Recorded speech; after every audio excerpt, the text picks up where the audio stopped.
Hey guys, howdy and hello, welcome back to my channel. My name's Mercy and today I figured that we would do a mini book haul. I did get more books than I was expecting because they were having a buy one get one and what else was I supposed to do? Anyway, as you can see, I went to my favorite place, a Barnes & Noble, and got a little something, a couple of goodies. So let's dig into them. Got 6 books. Don't need that. These 6 books that I get. So let's just go through them. If I Never Met You by Mahari McFarlane.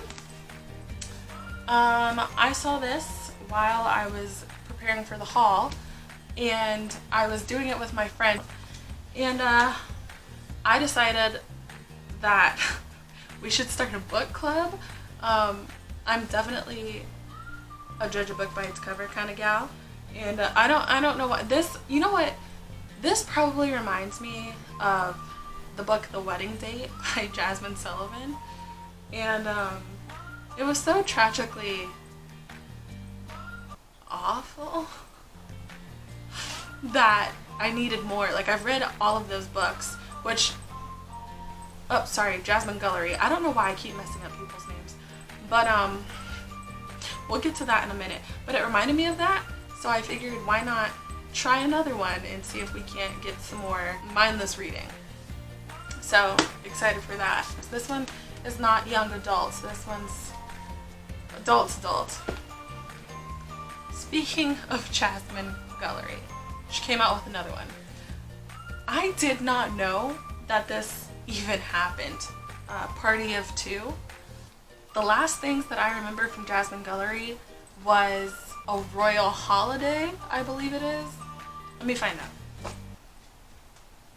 Yes, A Royal Holiday. This is the last book that I remember, and it was brand spanking new when I found it. I'm going to be completely honest, I hated this book. As you can see, didn't even finish it. I stopped on page 89. And to be quite honest, it was a struggle to get to page 89. But The Wedding Party by Jasmine Gullery, that wasn't so bad.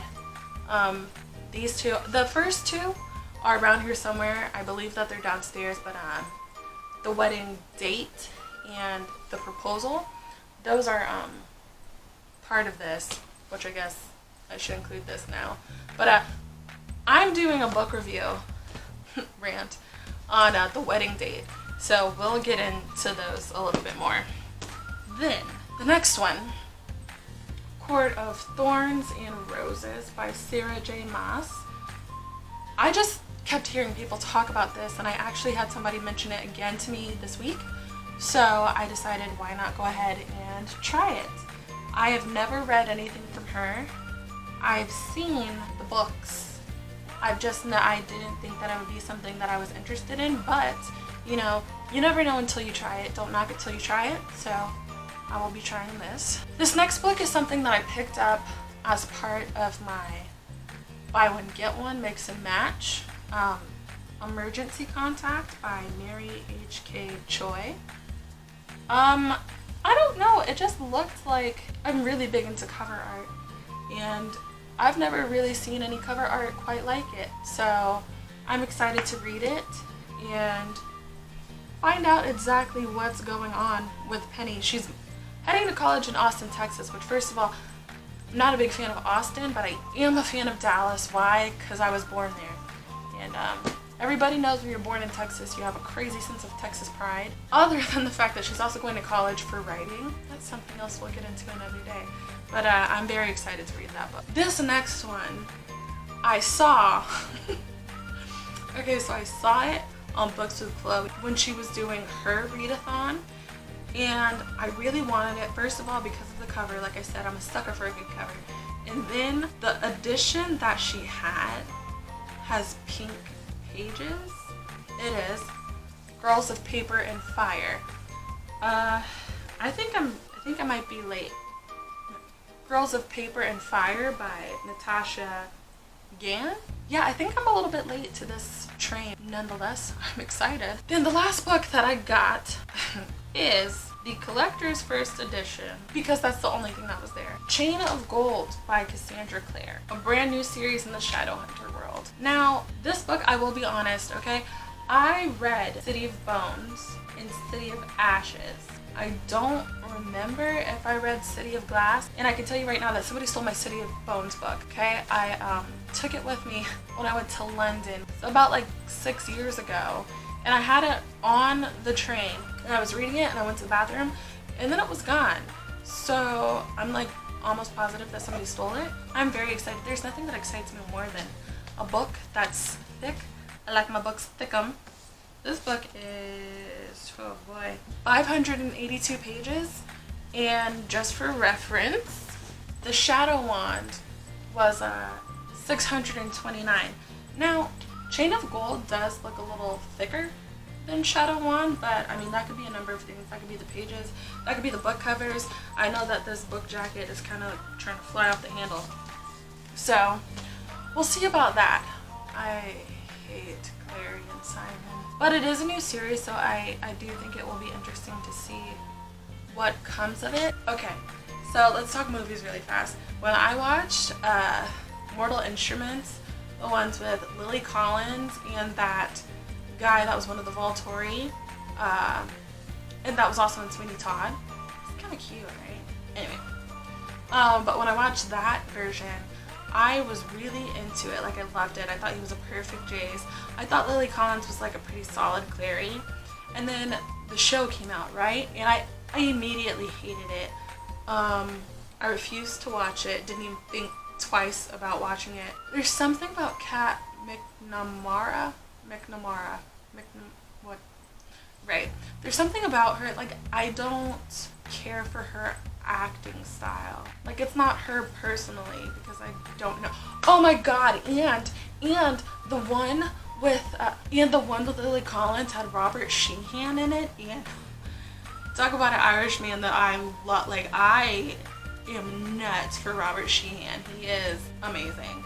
But back to the TV show. I didn't really care for that, but I've never liked Clary. And I don't know if it's because I don't care for Kat's acting style, or if it's because I genuinely don't like the character of Clary. But I also don't like Simon.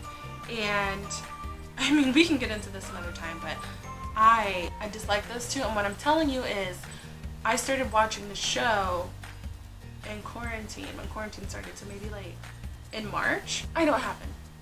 I got stuck in a YouTube black hole where I just kept clicking on stuff, and then I was looking at like TV romances, and when I saw Magnus and Alec from the TV show, okay, first and foremost, Harry Shum Jr.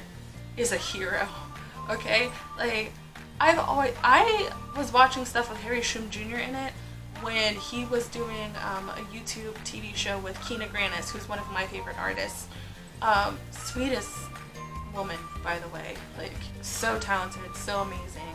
Her and her sisters, and that's a whole thing. But I've been following Harry Shum Jr. for like a long time, so then that's part of the reason I started watching. And then the Daddario, not so much for him, but like for his sister. I love Alexandria Daddario, and that's her brother. What's his name? Matthew Daddario. So Matthew Daddario and Harry Shum Jr.